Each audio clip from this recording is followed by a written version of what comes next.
Welcome back, listeners. This is Good Morning Hospitality, and today we are breaking one of the biggest stories in the industry. Joining myself, Michael, and Brandy, Steve Schwab, the founder and CEO of Casago, joins us to discuss the $128 million acquisition of Vacasa, a publicly traded property management company that is no longer publicly traded and is under the Casago brand and is pivoting to a franchise model. This isn't just another acquisition. This is a bold move to reimagine how vacation rental management companies operate, scale, and serve homeowners and guests. So, without further ado, let's welcome Steve Schwab to the show. Welcome to Good Morning Hospitality, your one-stop shop for the latest news, noteworthy trends, and thought-provoking discussions across the industry. From hotels and short-term rentals to all things travel and hospitality, you'll find each episode equips you with the information that you need to start your week. Join us on Good Morning Hospitality every Monday, wherever you get your podcasts. Good morning. Welcome back. Special episode. Big day. How we feeling? Fantastic. I'm back in Miami, so I'm even more excited. Congratulations, Randy. We are here today for one sole reason.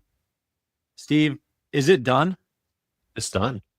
Signed, sealed, and delivered. Congrats. Yep. As of midnight last night.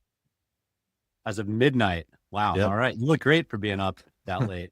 Yeah. Well, so Nice. far so good. A few days of no sleep does a body good. Yeah, of course. I'm sure you've been getting full nights of sleep for the past 6 months, all of that. So before we jump in, if you don't mind giving a quick overview on Casago, how it's different than your typical short-term rental manager, and then we can start jumping into this Vacasa acquisition and how it all came about. Yeah. So, Casago was started, 25 years ago. I was a 28-year-old kid going to the beaches of Mexico. I was living down there for a little bit, and I just got out of the military and college, and ran into a gentleman who needed some help, and helped him out a little bit for free. Didn't really expect anything, and that act of kindness ended up leading me to me owning the business, and off we went. Early on, there was a competitor in town who wasn't treating the owners very well. And we were just taking, owner after owner.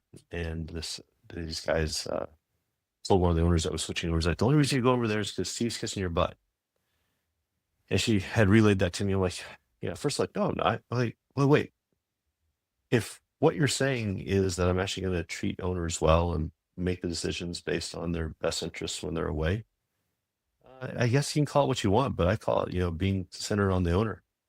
And over time, that became owner-centric. And through that, I started talking to our team about that. And when that same company left town in the middle of the night with everybody's money and payroll and everything else, we got the call and took over, all this inventory, and had to help the homeowners out and help the teammates out their teammates out that hadn't been paid. And it was close to Christmas, and all that had gone on in short order, and the company was actually getting away from me. And I remember going down to the beach and sitting for a little bit and wondering, if I was necessarily qualified to run something like this. I never ran an organization of that size. And we started talking about, the principles that needed to be held up.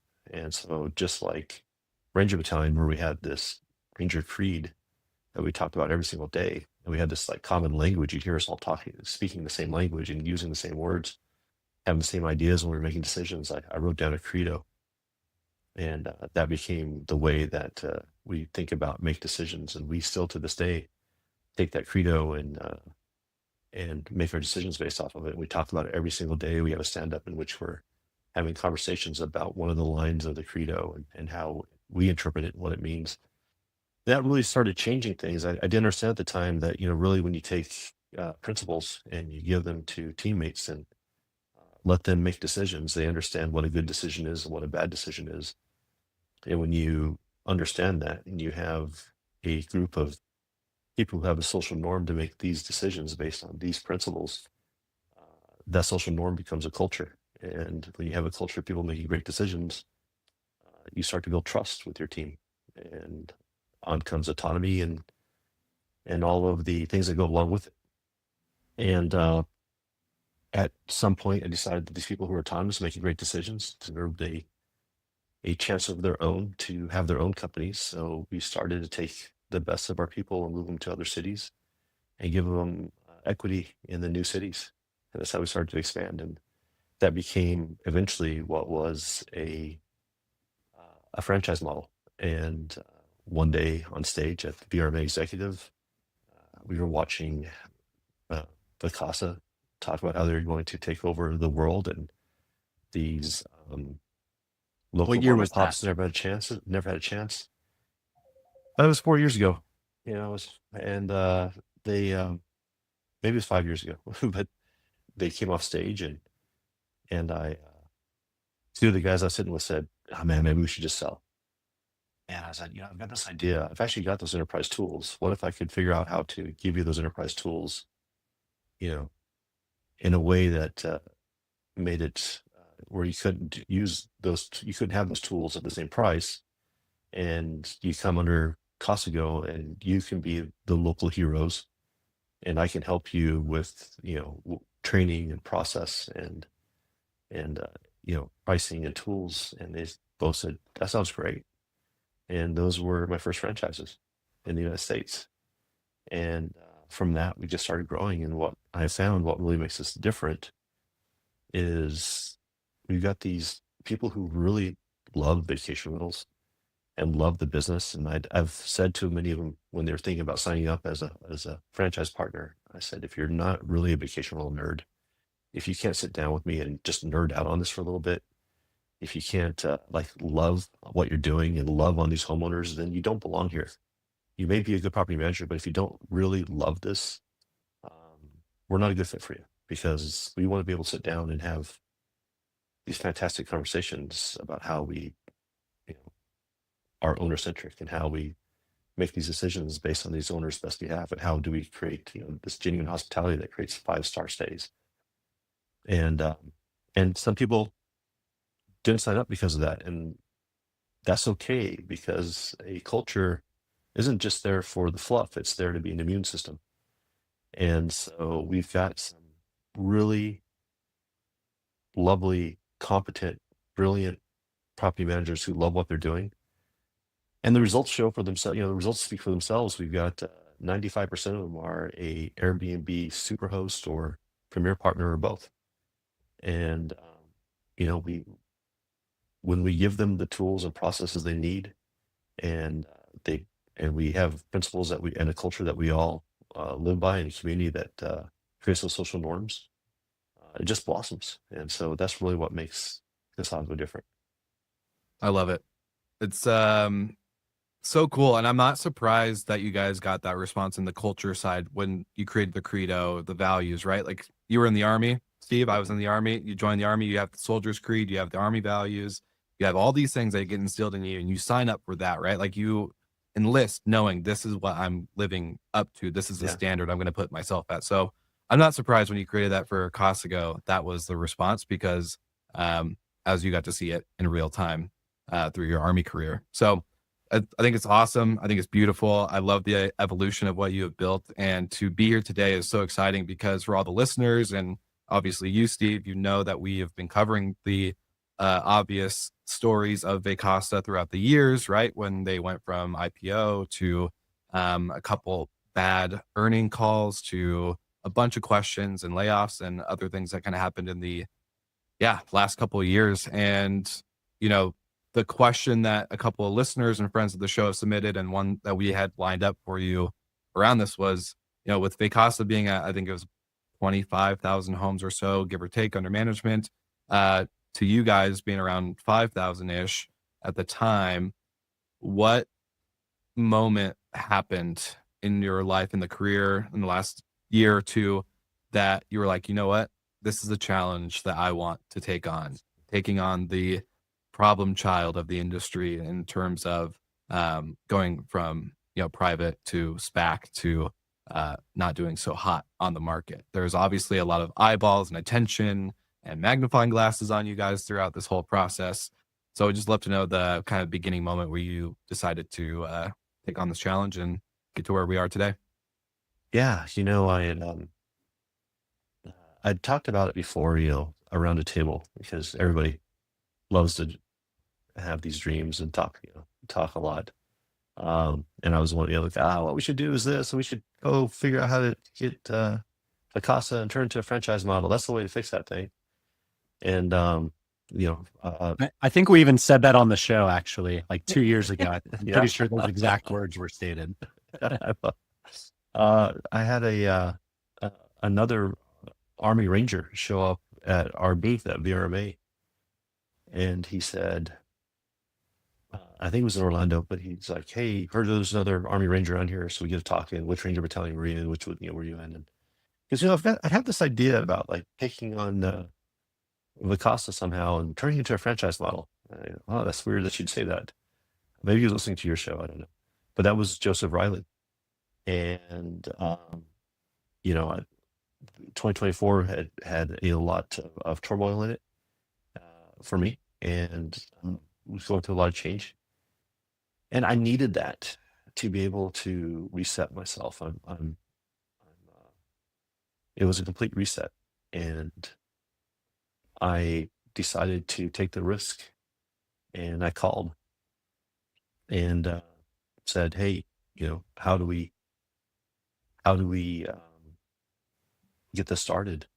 And it was John Banzak I called, and he said, "Look, I can't be involved in this, but I'll connect you to the right people." And he connected me to him and stepped out of it. And I initially tried to do it on my own. I was calling, investors, and I was trying to get the numbers together, and I was like, I'm a property manager. I'm not a deal guy. And so I was like, I better bring in some reinforcements here. So I called up Joseph Riley, and so it began. And he is brilliant and smart and can work insane hours. And his Luke, who was a CFO and who came in, and it just started one piece at a time. And I think we were at single digit probability. Luke gave it a 2% chance. And I Wow. thought he was being optimistic, actually. So you're telling me there's a chance. Yes, exactly. And I remember the first time we got on the phone with the other side's bankers, they wouldn't even look at they came on like 20 minutes late, and they wouldn't look at the camera. And they're just like, yeah, you're a kid. Like, we're doing us a favor to even be on the phone with you. And we were able to bring on Jeffries from our side as our bankers, and off we went. And we started getting their attention, and we talked to probably 300 people, and over 45 pitches. And I remember one day, like, we thought we had things lined up, and we got a no in the morning. Like, okay, we've got two more. We got a no in the afternoon, and we were in the airport, and we both took separate airplanes. He went home to Tennessee. I went to Phoenix, and by the time I got home, there was a third no. And we thought, the deal's dead. And we were just like laying in bed going, well, that was at least interesting. And Gotti taught me early in my career that every good deal falls apart at least 3 times before it gets done. So this must be 5 or 6 deals in a row then, because it was just unbelievable. It was a roller coaster. 3 times in one day. Yeah, that was 3 times in a day that it came apart. And so, him and I kept talking, and pretty soon, Joe called. He's like, I think maybe if it's not dead, I think we got a heartbeat. Let's take another shot at this. I got a lead, and we started at it again. And then it was more disappointment and more, but it was tenaciousness. And Joe and I would tell the story, like, have you heard the story about the 2 Army Rangers that lost? Like, no. It's like, neither have we. And so off we went. And Let's go. that was our war cry, and off continuously on. And I mean, the truth is, like, I'm focusing just on the two of us, but insane amount of work by Luke, and and then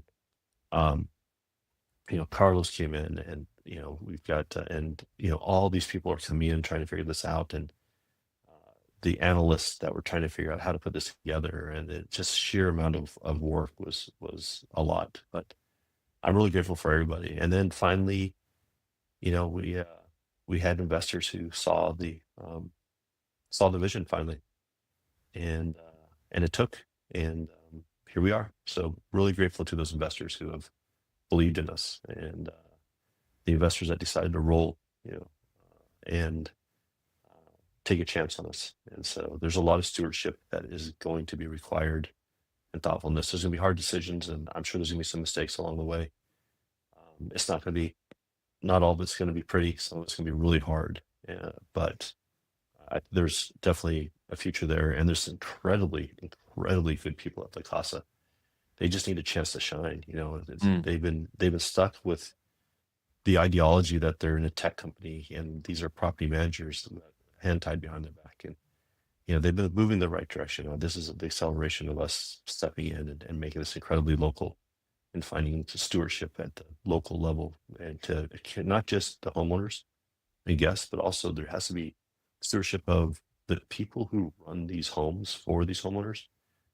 Really good people, and they need the opportunity to show who they are too. And as we look for partners, we need to find people who will love on them as well. I think that was one of the questions we actually had. A lot of people have been following along. This has been kind of a public saga.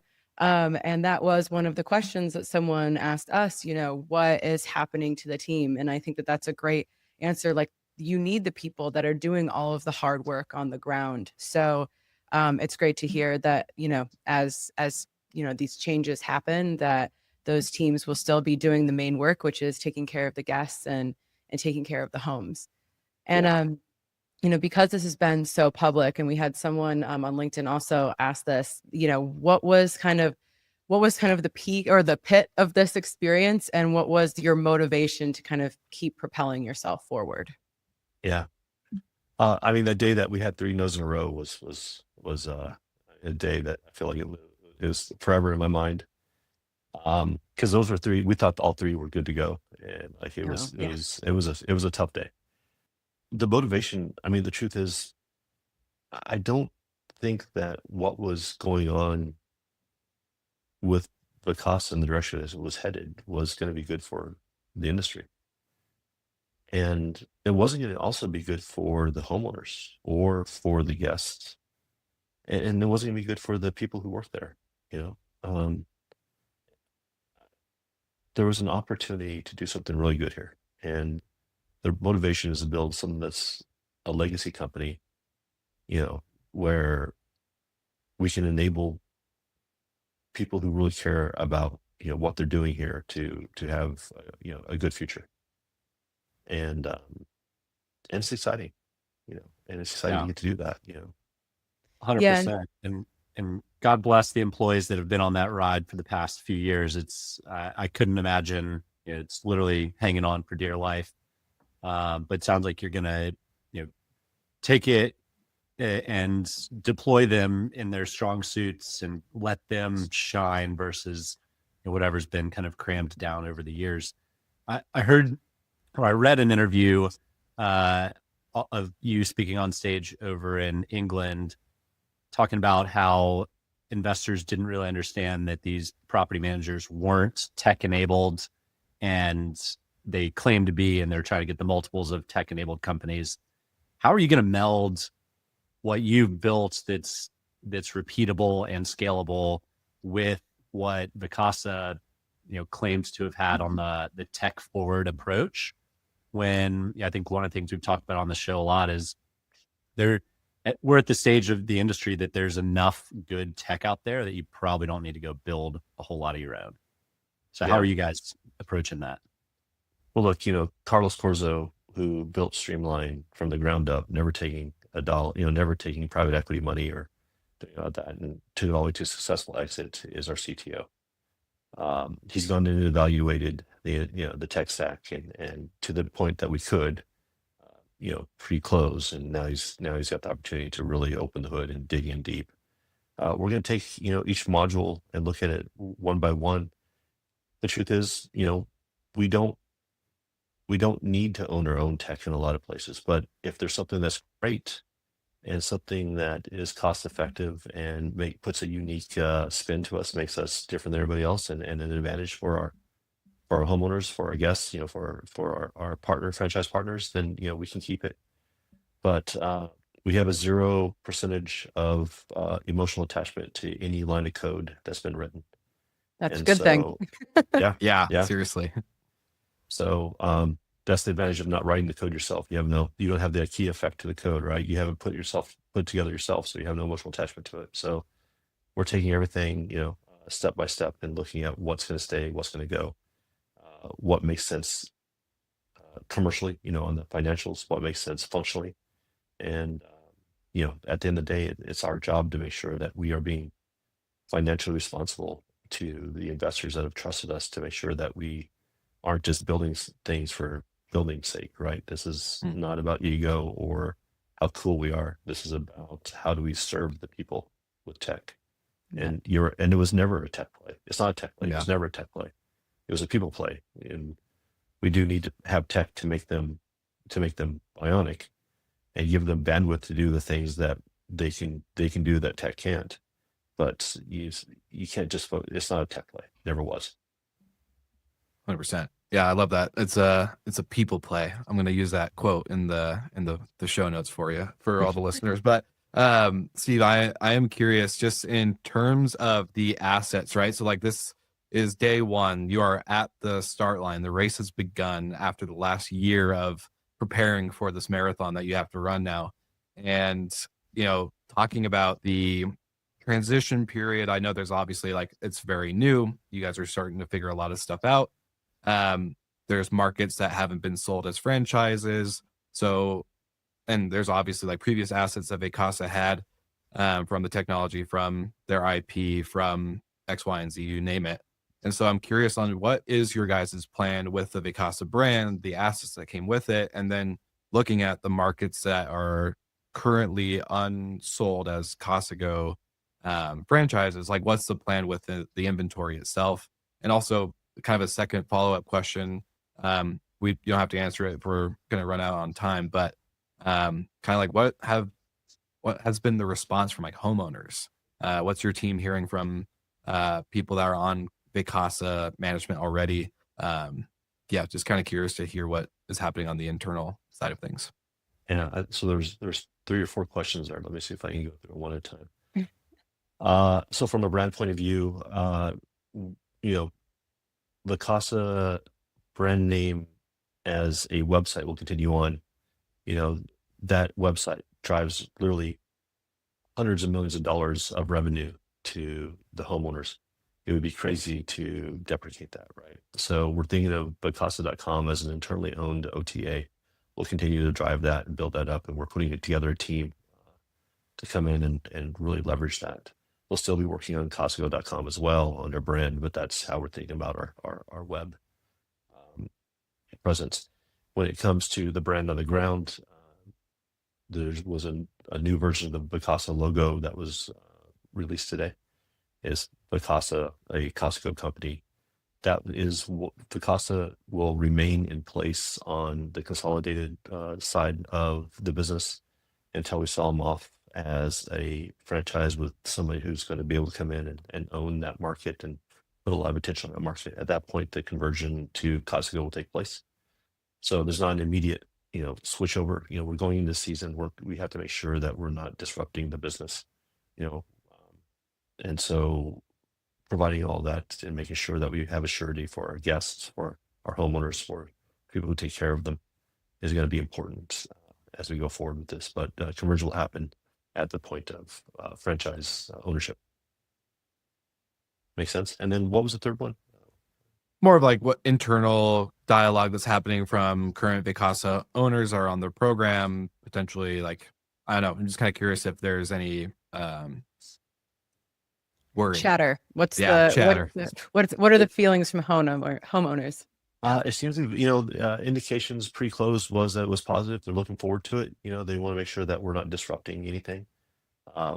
What questions are around brand, how that's going to work, but a positive view on it. I think that the Casago reputation, precedes us. So I think we're in a good spot there.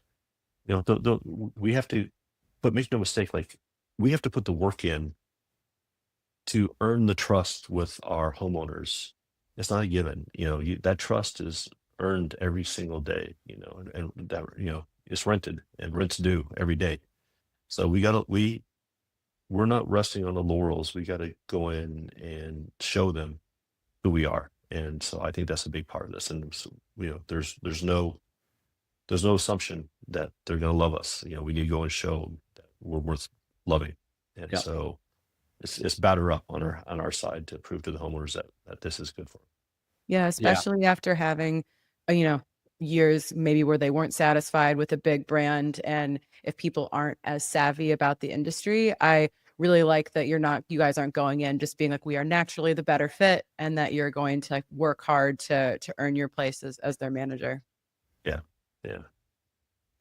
I think a lot of us feel like we have a lot on our plate. I don't know if anybody's envious of how full your plate is, Steve, at least over the next several years. No. But putting the next year or two behind us, what's Casago look like in 5-10 years? Where are you guys working towards? My goal is to build the most respected brand in the industry. Will size come? Maybe. Will growth happen? It will if we focus on being a company that's respected and loved and shows respect. And how you earn respect, you give respect, and you do the right things, and you make your mistakes and you own them, and you get on with it, and you go forward with it. If we can build a business that is highly respected, loved by the people who use us, that if we are irreplaceable to the homeowners when they're away from the properties, if we love on the guests when they come and stay at those properties, and we do the right things over time, everything else will fall into place. We got to make sure our financials are correct. We got to work through the financials. We got to work through logistics. We got to do a transformation of the company. All those things will be, mechanics of building a well-respected business.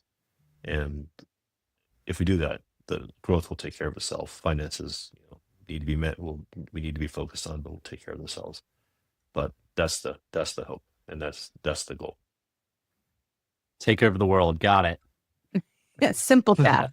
That's all I said. Get me in trouble. Schwab for president. All right. No. We'll avoid politics. No politics here. No worries. So if to maybe wrap up this interview, and it's been super helpful, hopefully provide a lot of clarity to the market on the plans and the direction you're going to take it. What's one thing that you want the industry to know about this merger, and any closing thoughts as well? Yeah, I think I was going to say one thing to the industry is thank you. When this was announced, the grace they gave us and the goodwill they put into this, they understand that this is, they see this as a good thing. And I want to personally say thank you to this industry. They've given us the opportunity to get through with this, and it was noticed by the people internal, the investors, by those who, by the staff and the owners. The people saw how the industry has embraced us, and I'm here to continue to work to keep that goodwill. That it's mine to lose, it's mine to continue to earn, and I'm really, really grateful to the industry. And so, yeah, thank you, and I'll continue to work hard to provide stewardship and thoughtfulness over how we do this. And if anybody wants a franchise, let me know. Yeah, I think it's great. I think our industry is really looking for that brand that we feel good getting behind. And we had, obviously Vacasa and Sonder be the kind of like public faces to the outside world of the industry. And that wasn't necessarily putting our best foot forward, good, not discouraging or, speaking bad about anybody's attempts, but I think all of us in the industry are really excited about getting behind a brand that we feel good about from the beginning, and that it's taking something, this Vacasa is this kind of enormous, industry legend, and making it actually like as good as it can be. So yeah, I think everybody's very excited. Short-term little nerds. Nerds. 100%. Before we fully wrap up, we did want to get a couple maybe rapid fire questions from friends of the show who wrote in. We had some listeners and friends send us some questions, as we stated in the beginning of the episode. And one question I kind of want to ask around, or not around, but from Dennis Shaw from Skift. He says, why should there be any confidence in scaling the business throughout the franchise model when Casago has been at it for years and is still very, quote unquote, a small player in the terms of franchise? And I would love to know what your response is for that. Well, I think that we have grown at a pace that has been sustainable. I didn't take private equity before this. This was off of the cash that I could afford. And so the investment on a personal level was very deep. And I think that what I would point to is our partners who have done well in this. And let's not think about the size of this. That's the wrong question. The real question is, what's the quality of the relationship with each and every homeowner? How is that quality happening? And that's what we should be looking at. And if we continue to focus on the relationship quality of each and every homeowner, it doesn't matter what the size is. You don't want to focus on size. You want to focus on the relationship. And that's where we've done well. And I think that's probably the best bet. I love How that. how would you compare a short-term rental franchise? So I've heard you use like a Remax before. Obviously, Marriott is a hospitality franchise as well, but there's differences to both, right? The Remax is hyper local, owned locally. Marriott, you franchise the flag, and it's a hospitality, creates that brand. How do you view Casago in the world of franchises? I mean, my hope is that we become a forward-facing, recognized brand. We have the opportunity to build something that is recognizable to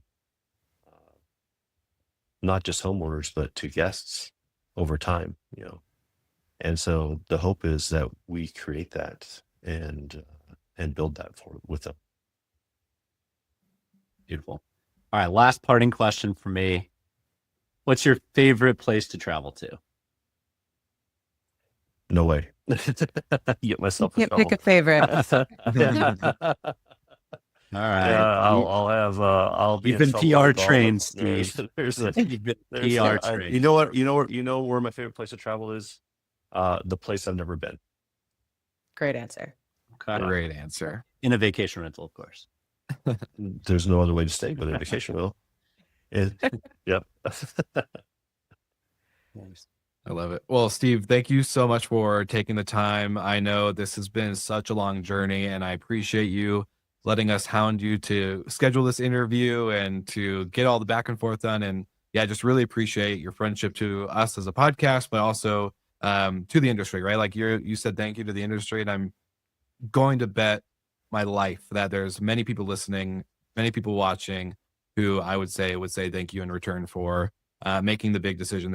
It takes one person to do something as crazy as you did, to take the problem child of the industry and to push it forward to become a legacy company and a brand that your team, guests, and owners can be proud of, but also the industry that talks about all the trends and challenges that come along with hospitality. So yeah, just want to say thank you to making that move. We're proud of you, and we're all rooting for you, and we're here to support you. Thanks, guys. Appreciate it. This is, I promise that this will be the first podcast we did. The legal told me stay off podcast. So thank you very much. I'm grateful to be on the show, and I'm a big fan. You guys know I watch it often. Yes, we're excited about that. Every time you comment in, we're like, oh, there's Steve. Good old Steve. We love it. Awesome. Well, for our listeners, if you have more questions, you can email into the show at goodmorning@hospitality.fm, and we would love to try and get those responded to you as fast as possible.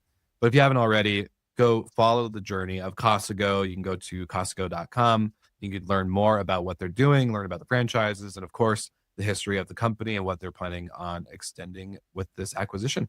And like always, make sure you like and subscribe to the show so that way you never miss a exciting bonus episode like this. And we'll see you guys on the next one.